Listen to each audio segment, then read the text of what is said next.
तलाठी भरतीचे फॉर्म हे आता ऑनलाईन चालू झालेले आहेत. तुम्हाला जर तलाठी भरतीचा फॉर्म भरायचा असेल तर या व्हिडिओमध्ये आपण तुम्हाला तलाठी भरतीचा फॉर्म पूर्ण कसा भरायचा ते सांगणार आहोत. यावर्षी तलाठी भरती एमपीएससी द्वारे घेतल्या जाणार आहे. तर एमपीएससी मध्ये गट क जे आहे त्यामध्ये तलाठी भरती ही घेतल्या जाणार आहे. नोटिफिकेशनची लिंक तुम्हाला आपल्या डिस्क्रिप्शन मध्ये मिळेल. तिथे क्लिक करून तुम्ही किती जागा आहेत, कोणकोणत्या पदासाठी किती जागा आहेत ते पूर्ण तिथे बघू शकता. या व्हिडिओमध्ये आपण अप्लाय कसं करायचं ते इथे बघणार आहोत. आता यापूर्वी जर तुम्ही एमपीएससी चा फॉर्म भरला असेल तर तुमची प्रोफाईल एमपीएससी वरती ऑलरेडी क्रिएटेड असेल तर तुम्हाला डायरेक्ट पार्ट 2 म्हणजेच अप्लाय करायचं आहे. पण आता ज्यांनी यापूर्वी एमपीएससी चा देखील कधीच फॉर्म भरला नाही, पहिल्यांदाच ते फॉर्म भरत आहेत आणि त्यांना तलाठी भरतीसाठी अर्ज करायचा आहे, तर सगळ्यात सुरुवातीला त्यांना या वेबसाईट वरती यायचं आहे. या वेबसाईटची लिंक तुम्हाला आपल्या डिस्क्रिप्शन मध्ये मिळून जाईल. ज्यांनी ऑलरेडी प्रोफाईल बनवलेली आहे ते डायरेक्ट लॉग इन देखील करू शकता. आता इथे पहिल्यांदा आल्यानंतर तुम्हाला इथे न्यू युजर रजिस्ट्रेशन यावरती क्लिक करायचं आहे.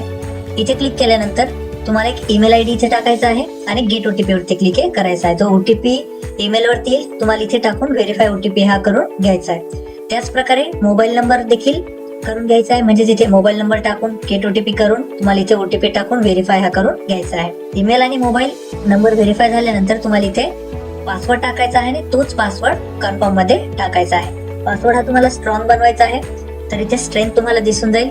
तर तुम्हाला स्ट्रॉंग पासवर्ड हा बनवून घ्यायचा आहे आणि न्यू पासवर्ड आणि कन्फर्म पासवर्ड दोन्ही मध्ये तो टाकून घ्यायचा आहे. ते झाल्यानंतर तुम्हाला इथे डेट ऑफ बर्थ ही टाकायची आहे. तुमच्या डॉक्युमेंट नुसार सर्व डॉक्युमेंट वरती जी डेट ऑफ बर्थ असेल तीच तुम्हाला इथे टाकायची आहे. ते टाकल्यानंतर समजा तुम्ही पासवर्ड विसरले, नंतर तुम्हाला पासवर्ड फॉरगेट करायचा असेल तर त्यासाठी काही सिक्युरिटी क्वेश्चन दिलेले आहेत. तर याचा आन्सर तुमच्यानुसार तुम्हाला इथे टाकायचा आहे. तुमचं चाइल्डहुडचं निकनेम आहे, त्यानंतर फेवरेट चाइल्डहुड फ्रेंड, एखाद्या मित्राचं नाव तुम्ही इथे टाकू शकता, ब्लड ग्रुप काय आहे ते टाकू शकता, कोणत्या वर्षी तुम्ही 12वी कंप्लीट केली ते इथे तुम्ही टाकू शकता. त्यानंतर तुम्हाला इथे सरनेम टाकायचं आहे. तुमच्या जे फेवरेट हायस्कूल टीचर असतील त्यांचं तुम्ही इथे टाकू शकता व तुमचं फेवरेट स्पोर्ट पर्सन जे आहे त्याचं नाव इथे तुम्ही टाकू शकता. या प्रकारे तुम्हाला इथे सिक्युरिटी क्वेश्चन्स हे टाकून घ्यायचे आहे. नंतर समजा तुम्हाला कधी फॉरगेट पासवर्ड करावा लागला तर या क्वेश्चनच्या आधारे तुम्ही आन्सर देऊन फॉरगेट पासवर्ड हा करू शकता. हे झाल्यानंतर तुम्हाला इथे रजिस्टर वरती क्लिक करायचं आहे. रजिस्टर वरती क्लिक केल्यानंतर बघा तुम्हाला आता पुन्हा मेन वेबसाईट वरती रिडायरेक्ट केलं जाईल आणि तुम्हाला आता इथे लॉग इन वरती क्लिक करायचं आहे. लॉग इन वरती क्लिक केल्यानंतर तुम्ही जो ईमेल आयडी टाकला होता किंवा मोबाईल नंबर टाकला होता तो इथे तुम्हाला टाकायचा आहे आणि त्यानंतर इथे तुम्हाला पासवर्ड हा टाकायचा आहे. लक्षात नसेल तर तुम्ही इथे फॉरगेट लॉग इन आणि फॉरगेट पासवर्ड देखील करून पासवर्ड मिळवू शकता किंवा ईमेल आयडी मोबाईल नंबर मिळवू शकता जो तुम्ही इथे म्हणजेच रजिस्टर करताना टाकला होता. आता इथे तुम्हाला दोन्ही टाकून घ्यायचं आहे. दोन्ही टाकल्यानंतर तुम्हाला इथे लॉग इन वरती क्लिक करायचं आहे. त्यानंतर तुम्हाला स्क्रीनवरती एक कॅप्चा दिसेल, जशाच तसा तुम्हाला तो कॅप्चा टाकायचा आहे आणि प्रोसेस वरती क्लिक करायचं आहे. प्रोसेस वरती क्लिक केल्यानंतर तुम्हाला अशी विंडो दिसेल. यामध्ये बघा होम असेल, इथे पूर्ण प्रोसेस दिलेली असेल बघा. Process for application, create update profile, submit and lock profile. म्हणजेच ऑलरेडी तुम्हाला पूर्ण प्रोफाईल मध्ये डिटेल भरून टाकायची आहे. त्यानंतर तुमचा फॉर्म हा तुम्हाला लॉक हा करून टाकायचा आहे. त्यानंतर ऍप्लिकेशन मध्ये ऍडव्हर्टाइजमेंट बघून तिथे चेक इलिजिबिलिटी करून अप्लाय हे करायचं आहे. आपण पूर्ण करणार आहोत. तर आता इथे सगळ्यात सुरुवातीला जायचं आहे. तुम्हाला होमच्या बाजूला प्रोफाईल क्रिएशन ऑप्शन हे दिसेल. आता प्रोफाईल क्रिएशन मध्ये 6 स्टेप आहेत. आता आपण त्या ऑलरेडी कम्प्लीट केलेल्या आहेत म्हणून जे ग्रीन टिक दिसत आहे तुमच्या केसमध्ये ग्रीन टिक दिसणार नाही. तुम्हाला एक एक स्टेप कम्प्लीट करावी लागेल. आता पहिली स्टेप आहे बघा पर्सनल इन्फॉर्मेशन. तुमच्याकडे आधार कार्ड आहे का? तुम्हाला इथे येस करून तुमचा आधार कार्ड नंबर टाकायचा आहे आणि इंग्लिश मध्ये तुमचं नाव टाकायचं आहे. जसं एक्झॅक्ट आधार कार्ड वरती आहे तसं तुम्हाला इथे टाकायचं आहे. त्यानंतर तुम्हाला इथे सरनेम दिसेल, तुमचं सरनेम टाकायचं आहे, फर्स्ट नेम टाकायचं आहे आणि मिडल नेम हे टाकायचं आहे. ते टाकल्यानंतर इथे फुल नेम दिसेल बघा. तुम्हाला तुमच्या 10वीच्या मार्कशीट नुसार तुम्हाला इथे टाकायचं आहे. तुमची जी सनद आहे मार्कशीट आहे त्यानुसार तुम्हाला इथे टाकायचं आहे. तसेच इथे देवनागरी म्हणजेच मराठीमध्ये तुम्हाला तुमचं नाव हे टाकायचं आहे. आता बरोबर आलं नाही किंवा मराठी टायपिंग येत नसेल तर तुम्ही गुगल वरती इंग्लिश टू मराठी टायपिंग घेऊन इथे मराठीमध्ये टायपिंग ही करू शकता किंवा कुठे जर मराठीत नाव असेल तर तिथून कॉपी करून तुम्ही इथे डायरेक्ट पेस्ट देखील करू शकता. त्यानंतर तुम्हाला इथे आईचं नाव टाकायचं आहे. तुमच्या 10वीच्या मार्कशीटवर जसं असेल जशाच तसं टाकायचं आहे. डेट ऑफ बर्थ ऑलरेडी असेल आणि डिसेबल असेल, रजिस्टर करताना जी आपण टाकली होती ती तिथे आलेली असेल. त्यानंतर तुम्हाला इथे जेंडर हे सिलेक्ट करायचं आहे. जेंडर झाल्यानंतर तुम्हाला इथे मोबाईल नंबर डिसेबल असेल आणि ईमेल आयडी देखील डिसेबल असेल. सुरुवातीला आपण जी टाकली होती ती इथे ऑटोमॅटिक आलेली असेल. तुम्हाला इथे मॅरिटल स्टेटस तुमचं टाकायचं आहे, नॅशनॅलिटी टाकायची आहे आणि तुमची मदर टंग म्हणजेच आपली मातृभाषा इथे मराठी जी आहे ती तुम्हाला इथे टाकायची आहे, तुमची जी असेल ती इथे टाकायची आहे. त्यानंतर तुमचं जर नाव बदललं असेल, म्हणजेच 10वी झाल्यानंतर तुमच्या नावात काही करेक्शन केलं असेल तुम्ही, किंवा लग्न झाल्यानंतर नाव बदललं असेल, तर तुम्हाला इथे यस हे क्लिक करायचं आहे आणि नाव टाकायचं आहे. काही चेंजेस नसतील तर इथे नो वरती क्लिक राहू द्यायचं आहे. त्यानंतर can you read, write and speak Marathi, तर तुम्हाला इथे मराठी बोलता, लिहिता आणि वाचता आली पाहिजे, तर तुम्हाला इथे तिन्ही वरती यस हे क्लिक करायचं आहे. त्यानंतर इथे फिजिकल मेजरमेंट मध्ये तुमची जी हाईट असेल ती तुम्हाला इथे टाकायची आहे. त्यानंतर वेट टाकायचं आहे, जितकं तुमचं वेट असेल. त्यानंतर तुम्हाला इथे तुमची चेस्टची साईज टाकायची आहे, न फुगवता किती आहे ते आणि फुगवून किती आहे ते तुम्हाला इथे टाकायचं आहे. लक्षात ठेवायचं आहे इथे जे आपण डिटेल टाकणार आहोत त्याचनुसार तुम्हाला जेव्हा तुम्ही एखाद्या ऍडव्हर्टाइजमेंटसाठी अप्लाय करत आहात तर याच प्रोफाईल डिटेल वरती तुम्ही इलिजिबल आहात का नाही हे ठरणार आहे. तर त्या पोस्टसाठी जी इलिजिबिलिटी आहे त्यामध्ये जर वेगळी डिटेल असेल, म्हणजेच समजा हाईट तिथे 170 लागत असेल आणि इथे 168 असेल, तर तुम्ही तिथे इलिजिबल दिसणार नाही. तर त्यामुळे तुम्हाला तिथे बघून घ्यायचं आहे आणि तुमची जी आहे ते इथे तुम्हाला करेक्ट हे टाकायचं आहे. ते टाकल्यानंतर तुम्हाला इथे कॅटेगरी निवडायची आहे. तर इथे समजा कॅटेगरी मध्ये असाल तर तुम्हाला इथे caste certificate number, issue district, issue date या पूर्ण डिटेल, म्हणजेच नॉन क्रिमिलेअर, कास्ट व्हॅलिडिटी यांच्या पूर्ण डिटेल तुम्हाला टाकायच्या आहे. आणि अनरिझर्व मध्ये असाल तर तुम्हाला कोणतीही डिटेल द्यायची गरज नाही, फक्त अनरिझर्व हे कॅटेगरी सिलेक्ट करायची आहे. जर डिसेबल असेल तर येस करायचं आहे आणि त्यानंतर कोणत्या प्रकारची डिसेबिलिटी आहे त्याची डिटेल तुम्हाला इथे पूर्ण द्यायची आहे. नसेल तर तुम्हाला नो वरती क्लिक हे करायचं आहे. त्यानंतर स्पोर्ट पर्सन असाल तर येस करायचं आहे, नाहीतर नो राहू द्यायचं आहे.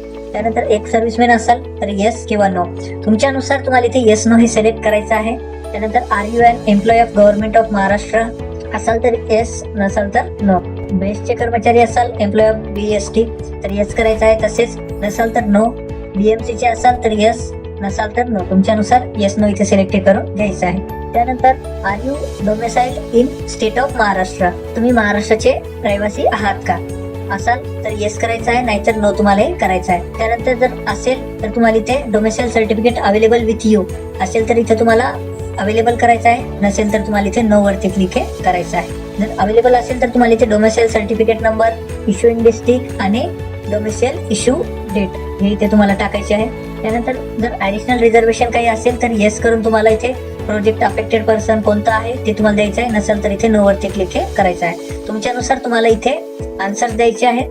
तसेच ऑर्फन म्हणजेच अनाथ असाल, ऑर्फन डिटेल असतील तर तुम्हाला इथे येस करून ते डिटेल इथे भरायची आहे, नसेल तर नो वरती राहू द्यायचं आहे. ते पूर्ण झाल्यानंतर तुम्हाला इथे सेव्ह वरती क्लिक करायचं आहे. त्यानंतर स्टेप 2 मध्ये असाल तुम्ही, सेव्ह झाल्यानंतर तुम्हाला इथे स्टेप 2 मध्ये तुमचा ऍड्रेस टाकायचा आहे. परमनंट ऍड्रेस आणि करस्पॉन्ड ऍड्रेस जर सेम असेल तर चेकबॉक्स वरती क्लिक करायचं आहे. वरील सेम ऍड्रेस तुमचा खाली ऍड हा होऊन जाईल. ते ऍड झाल्यानंतर तुम्हाला इथे सेव्ह वरती क्लिक करायचं आहे. त्यानंतर अदर इन्फॉर्मेशन आहे, कोर्ट आणि काही क्रिमिनल ऍक्शन जर पेंडिंग असतील तुमच्या अगेन्स्ट तर त्यानुसार तुम्हाला इथे येस नो हे तुम्हाला इथे करायचं आहे. एखादा कोर्ट लॉ अगेन्स्ट येऊ तुमच्या असेल तर इथे येस करायचं आहे. नॉर्मल केसमध्ये इथे नो वरतीच राहणार आहे. पण जर तुमच्या केसमध्ये जर एखादा येस असेल तर तुम्हाला इथे येस हे करून घ्यायचं आहे. जसं की कोर्ट केस आहे, अगेन्स्ट येऊ तुमच्या असेल तर येस करायचं आहे. एखादी डिसिप्लिनरी ऍक्शन आहे तर त्यानुसार तुम्हाला इथे येस नो हे करायचं आहे. त्यानंतर इथे तुमचं समजा काही बक्षिसे तुम्हाला मिळाली असतील किंवा काही स्कॉलरशिप मिळाली असतील, मेडल मिळाली असतील तर त्याची माहिती तुम्हाला इथे भरायची आहे. पण ही डिटेल नाही भरली तरी देखील चालेल, हे मॅन्डेटरी नाही. असेल तर टाकायचं आहे, नसेल तर नाही टाकलं तरी चालेल आणि इथे तुम्हाला सेव्ह वरती क्लिक करायचं आहे. त्यानंतर स्टेप 4 मध्ये बघा तुम्हाला वरती इथे क्वालिफिकेशन डिटेल हे दिसणार आहे. तर इथे सगळ्यात सुरुवातीला तुम्हाला 10वीची डिटेल ऍड करायची आहे, नंतर 12वीची, तुमचं जे ग्रॅज्युएशन आहे म्हणजेच 10th पासून चालू करायचं आहे आणि ग्रॅज्युएशन पर्यंत तुम्हाला ऍड करत हे जायचं आहे. आणि पहिल्यांदा ऍड करताना तुम्हाला इथे खाली ऑप्शन्स दिसतील बघा, SSC, HSC, इथे सगळी डिटेल ऍड करायची आहे तुम्हाला आणि इथे ऍड वरती क्लिक करायचं आहे. फायनल इयरला असाल तर तुम्हाला इथे ग्रॅज्युएट वरती क्लिक करायचं आहे. नेम ऑफ क्वालिफिकेशन तुमचं जे असेल ते तुम्हाला इथे टाकायचं आहे.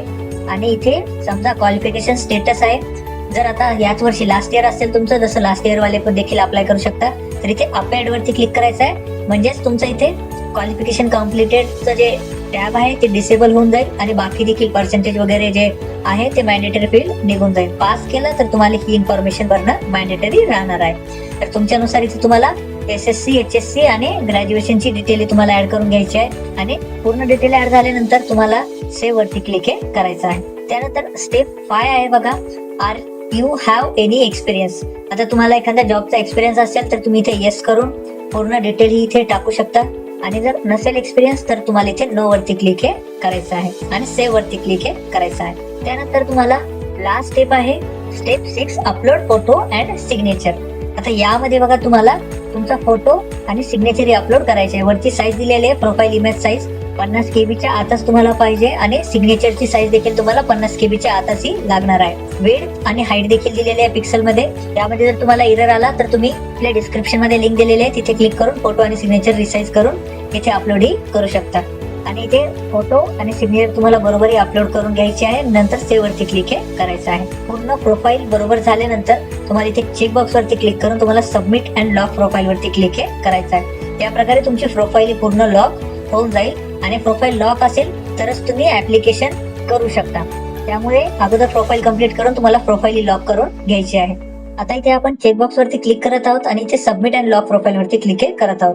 त्यानंतर तुम्हाला इथे मॉडेल दिसेल त्यामध्ये लिहिलेलं असेल की तुम्ही पूर्ण व्हेरीफाय केलं आहे आणि आता तुम्ही कन्फर्म करत आहात. तर इथे कन्फर्म करायचं आहे आणि तुमची प्रोफाईल लॉक हो जाईल. आता लॉक झाल्यानंतर समजा तुम्हाला काही चेंजेस करायचे आहेत म्हणजेच नावामध्ये का काही डिटेल मध्ये तुम्हाला चेंजेस करायचे आहेत तर तुम्हाला इथे माय अकाउंट वरती क्लिक करायचं आहे आणि इथे तुम्हाला अपडेट /अनलॉक प्रोफाईल हा ऑप्शन दिसेल यावरती तुम्हाला क्लिक करायचं आहे. त्यानंतर तुमच्या मोबाईल नंबर वरती ओटीपी येईल तो ओटीपी तुम्हाला इथे टाकायचा आणि सबमिट करायचा. तेव्हा तुमचा फॉर्म हा पुन्हा अनलॉक होऊन जाईल आणि तुम्ही तो एडिट करू शकाल. फॉर्म अनलॉक नसेल तर तुम्ही इथे प्रोफाईल वरती क्लिक करू शकणार नाहीत, काही चेंजेस करू शकणार नाहीत. तर समजा इथे प्रोफाईल टॅब क्लिक होत नसेल तर समजायचंय की तुमचा फॉर्म अनलॉक आहे आणि तो मग तुम्हाला अनलॉक करून घ्यायचा आहे. तर इथे आपण पूर्ण प्रोफाईल कंप्लीट केलेली आहे आणि प्रोफाईल लॉक देखील केलेली आहे. आता पूर्ण झाल्यानंतर म्हणजेच प्रोफाईल क्रिएट करून लॉक केल्यानंतर तुम्ही आता तुमचा ऍप्लिकेशन फॉर्म सबमिट करू शकता. तर त्यासाठी तुम्हाला इथे ऑनलाईन ऍप्लिकेशन यावरती क्लिक करायचं आहे आणि इथे बघा जी MPSC ची गट क आहे त्यामध्येच तुमचा तलाठी भरती राहणार आहे. म्हणून तुम्हाला इथे महाराष्ट्र गट क सेवा संयुक्त पूर्व परीक्षा 2026 यावरती जे दिसत आहे इथे तुम्हाला व्ह्यू वरती क्लिक करायचं आहे. इथे तुम्हाला पब्लिश ऑन म्हणजेच तारीख दिसेल आणि ऍडव्हर्टाइज नंबर देखील तुम्हाला इथे दिसेल. इथे तुम्हाला व्ह्यू वरती क्लिक करायचं आहे. व्ह्यू वरती क्लिक केल्यानंतर इथे ऍडव्हर्टाइजमेंट नंबर येईल, स्टार्ट डेट येईल आणि लास्ट डेट ऑफ ऍप्लिकेशन ही देखील तुम्हाला इथे दिसून जाईल. इथे तुम्हाला चेक एलिजिबिलिटी वरती क्लिक करायचं आहे.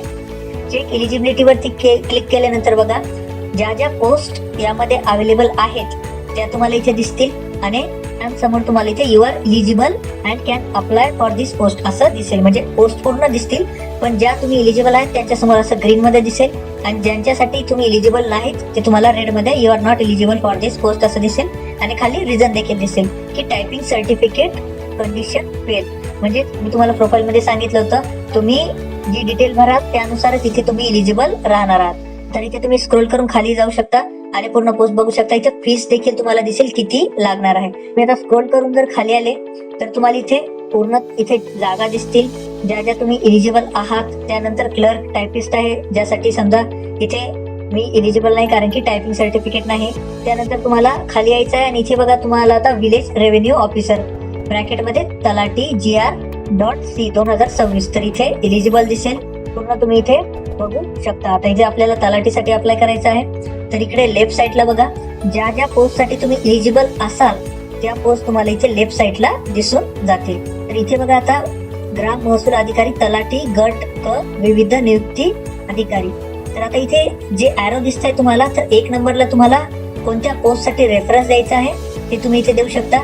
आणि यामधील काही पोस्ट साठी जर तुम्हाला अप्लाय करायचं देखील नसेल तरी देखील तुम्ही इथे अनचेक वरती क्लिक करू शकता. फीस तुम्हाला सेमच लागणार आहे.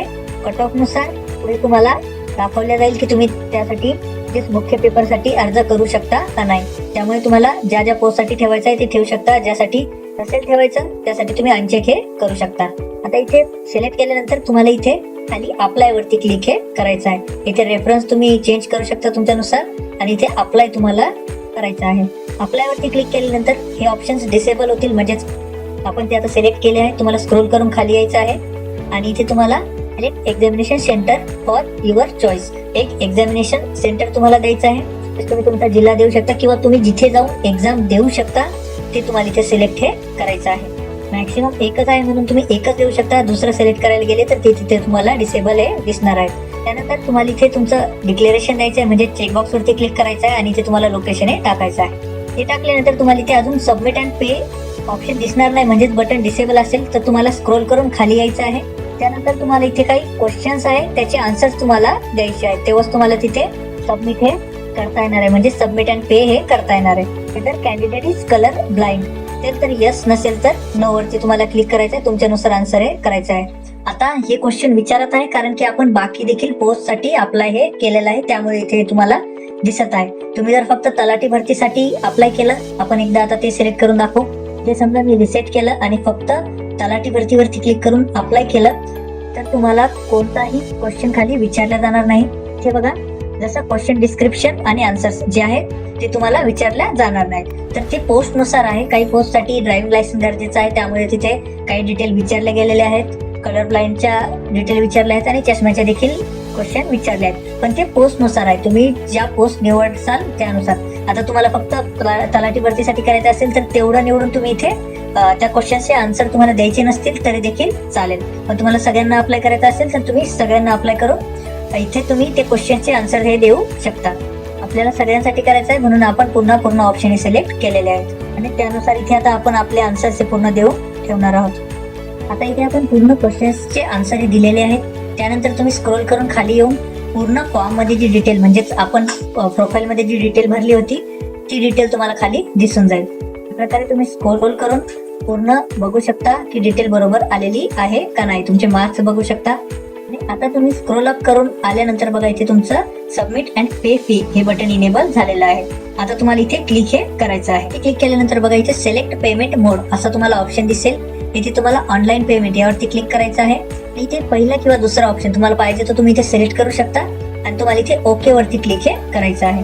वरती क्लिक केल्यानंतर तुम्हाला या वेबसाईट वरती म्हणजेच SBIच्या ईपे वरती रिडायरेक्ट केलं जाईल. इथे तुम्ही आता UPI, debit card, credit card ज्याने तुम्हाला पेमेंट करायचं आहे त्याने तुम्ही इथे पेमेंट हे कम्प्लीट करून ठेवू शकता. 394 रुपयाचं तुम्हाला पेमेंट हे करावं लागणार आहे अनरिझर्व कॅटेगरीसाठी. तर इथे तुम्ही UPI QR ने करू शकता आणि इथे पे नाव वरती क्लिक करून QR मिळवू शकता आणि या QR वरती तुम्ही पेमेंट हे कम्प्लीट करू शकता. पेमेंट केल्यानंतर तुम्हाला 10 सेकंड वेट करायचं आहे. ऑटोमॅटिक पेज पुन्हा तुम्हाला इथे असं पेमेंट सक्सेसफुल दिसेल आणि तुम्हाला कंटिन्यू वरती क्लिक करून तुमच्या मेन अकाउंट वरती म्हणजेच माय अकाउंट वरती तुम्हाला जायचं आहे. तर आता तुम्ही इथे मेन अकाउंट वरती आला, कंटिन्यू वरती क्लिक केल्यानंतर तुम्हाला इथे माय अकाउंट क्लिक करायचं आहे. स्क्रोल करून खाली हे यायचं आहे. जर या अगोदर ऍप्लिकेशन केलेलं असेल तुम्ही तर सगळ्यात लास्ट लाईन केलेलं नसेल तर 1 नंबरलाच तुम्हाला दिसून जाईल. ऍडव्हर्टाइजमेंट नंबर दिसेल, इथे तारीख दिसेल. इथे तुम्ही आता व्ह्यू वरती क्लिक हे करू शकता. व्ह्यू वरती क्लिक केल्यानंतर तुम्हाला ऍप्लिकेशन दिसेल आणि इथे पेमेंट हिस्ट्री वरती क्लिक केल्यानंतर इथे तुमचं पेमेंट जे झालेलं आहे म्हणजे कधी झालं, सक्सेस झालं का फेल झालं ते तुम्हाला इथे दिसेल. इथे आपला आता स्टेटस सक्सेस आहे म्हणजेच पेमेंट कम्प्लीट झालेलं आहे. इथे पे नाऊ बटन देखील डिसेबल